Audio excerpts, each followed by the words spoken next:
In section 2.2, we're going to look at conditional statements, and our learning goal is that you're going to understand how to use conditional statements in reasoning and geometry. So I just copied their little success criteria down here. You don't need to put those in your notes, but I want you to be able to identify the hypothesis and conclusion in an if-then statement. I want you to be able to analyze the truth value of a conditional statement. I want you to be able to translate something and write it as a conditional statement, and then be able to both identify and write the converse, inverse, and contrapositive, isn't that a funny word, of a conditional statement. You probably also need to know a lot of vocabulary for this section: hypothesis, conclusion, conditional, truth value, converse, inverse, contrapositive. There's an awful lot going on in here. Alright, so let's just begin with conditional statements. So we say that a conditional statement is a statement that's written in an if-then form. It's kind of like the if piece is setting the condition. If this condition is met, then this other thing is going to happen. So if we look at an example, a really simple conditional statement says, if a figure is a square, then it has 4 sides. So we have the if and the then. Now in every conditional statement we have 2 parts. We have the hypothesis and the conclusion.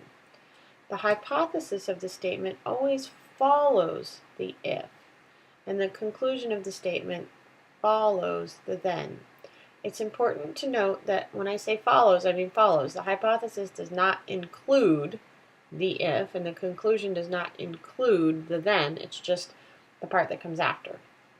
So in this particular case, my hypothesis is just the statement, a figure is a square. The conclusion is the statement, it has 4 sides. So you have to be able to identify which piece is the hypothesis and which piece is the conclusion, because we're going to start rearranging some of these pieces in our statements when we look at some of the other types of statements we have. Alright, so let's do a couple of examples. We're going to write each one of these as a conditional statement. So here we have the statement, the month after July is August. Well, we can see this statement isn't written in an if-then form, so we need to try to figure out what's the hypothesis and what's the conclusion. Well, since it says the month after July is August, it's kind of like I'm concluding what comes after July is August. So I think that this piece is the hypothesis and the August piece is the conclusion. But I still need to write it in an if-then form. So I might say, if it is the month after July,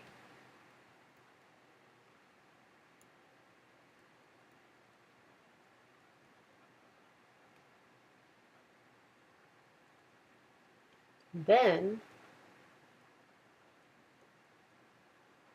it is August, or then the month is August, or something like that. So if it is the month after July, then it is August. So sometimes we need to add a few words to make sense of the statement. We can't just say, if month after July, then August. We have to put some words in to make the sentence structure correct and make the sentence make sense. All right, let's look at the next example. 3 points are collinear if they are on the same line. So we already have this if piece here, so it kind of looks to me like this piece down here at the end is going to be the hypothesis, even though it's coming at the end of the statement. And my conclusion is actually at the beginning of my statement. So I have to do a little rearranging. You want to avoid words like it and they in a hypothesis because it makes the statement kind of vague and you don't know what you're talking about at the beginning of the statement. So here's how I'm going to rearrange this one. If 3 points are on the same line,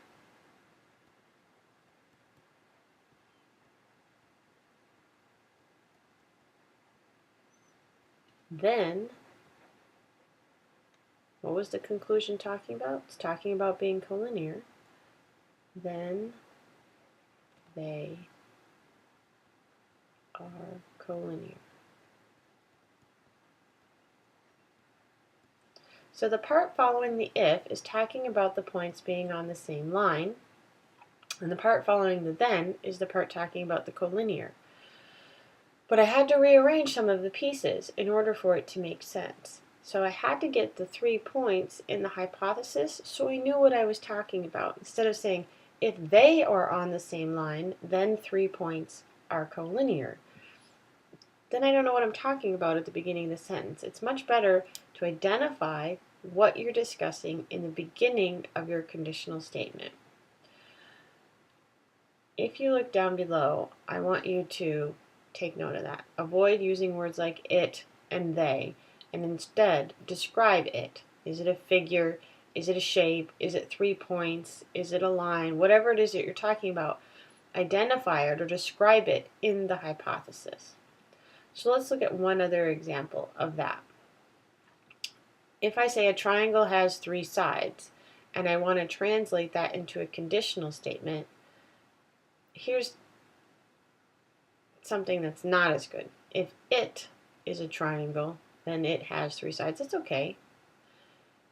But a better way to say it would be, if a figure is a triangle, then it has 3 sides. So let's get as specific as possible and figure out exactly what we're talking about in the hypothesis, and then describe what happens to it in the conclusion.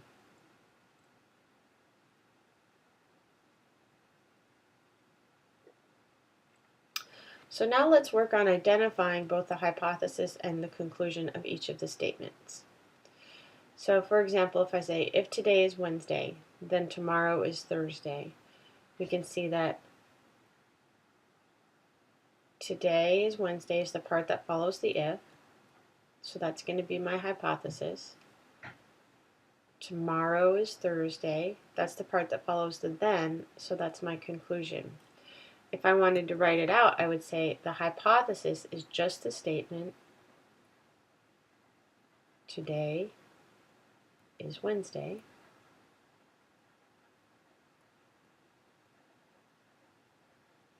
And my conclusion is just the statement, tomorrow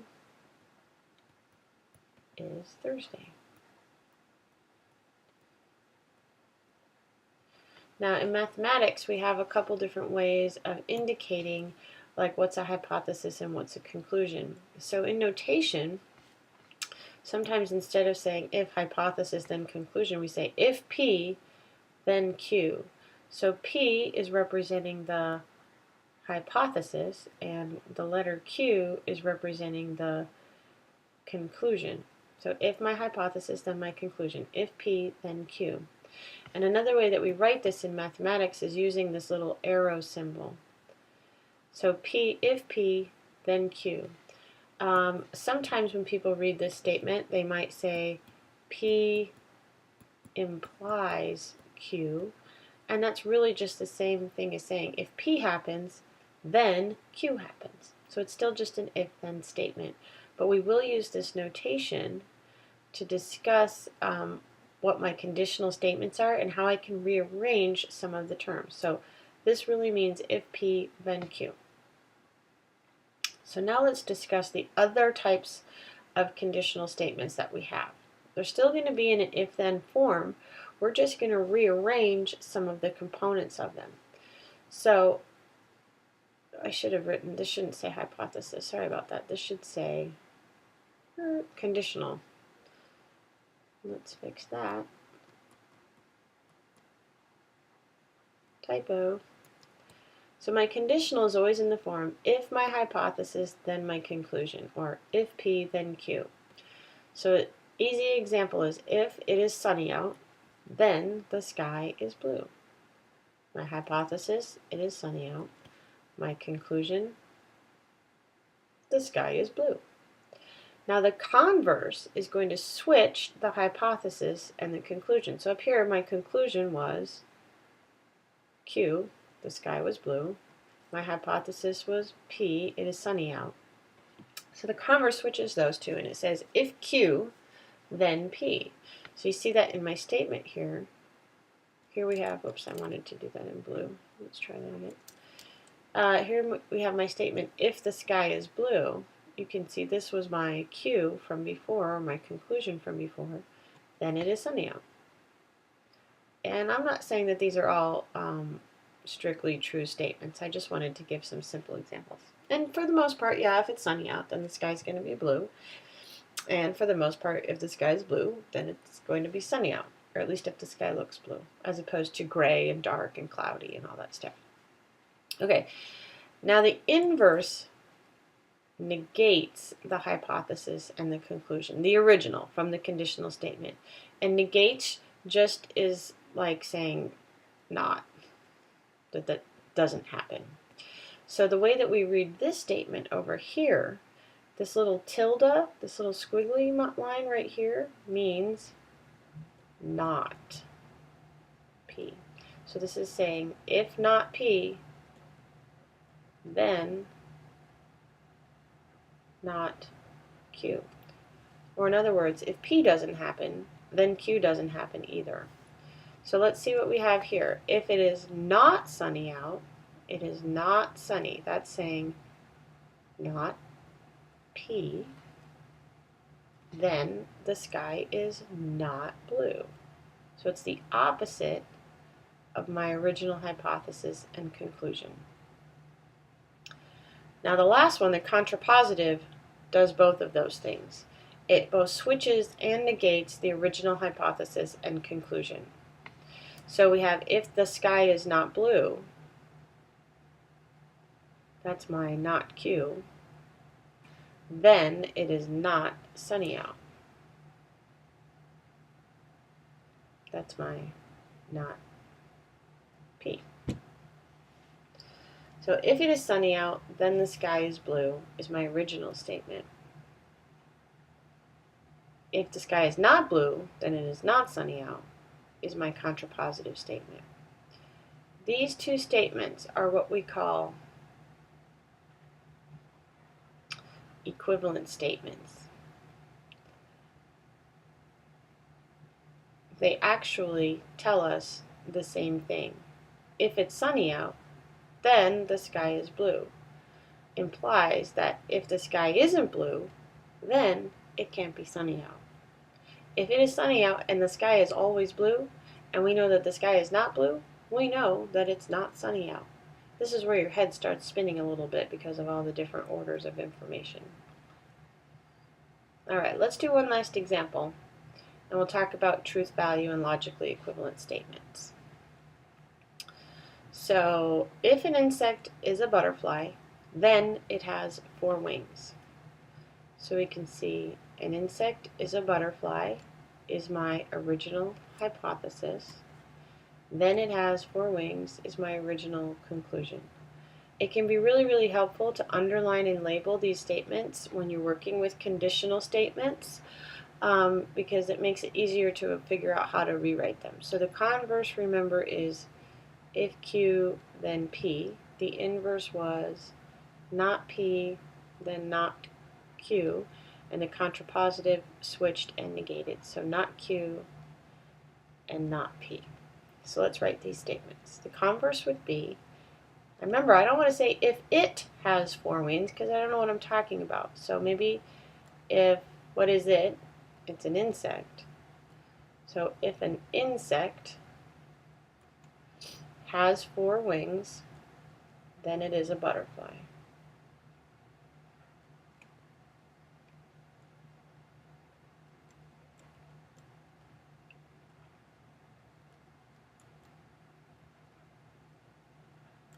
Perfect.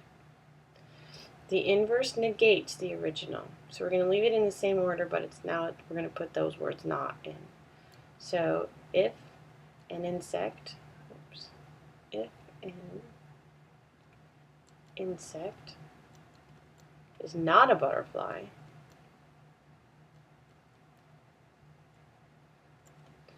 then it does not have 4 wings.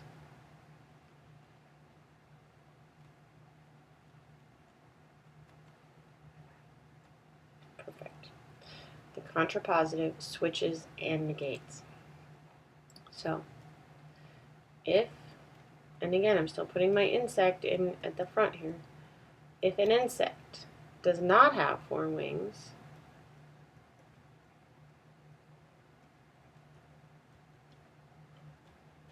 then it is not a butterfly.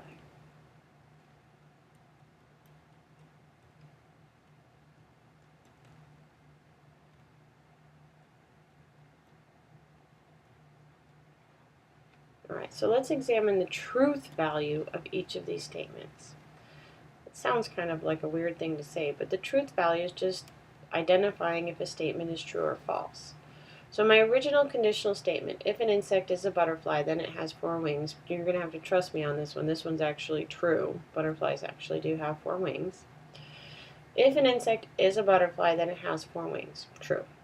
If we switch that around and say, if an insect has 4 wings, then it is a butterfly, that's not necessarily true. There are other insects out there that have 4 wings.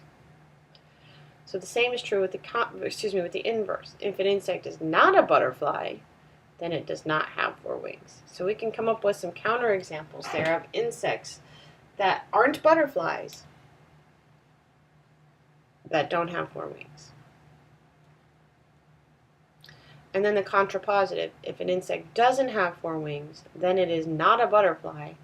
Again, that's true. If all butterflies have 4 wings, and we know something doesn't have 4 wings, then we know it can't be a butterfly.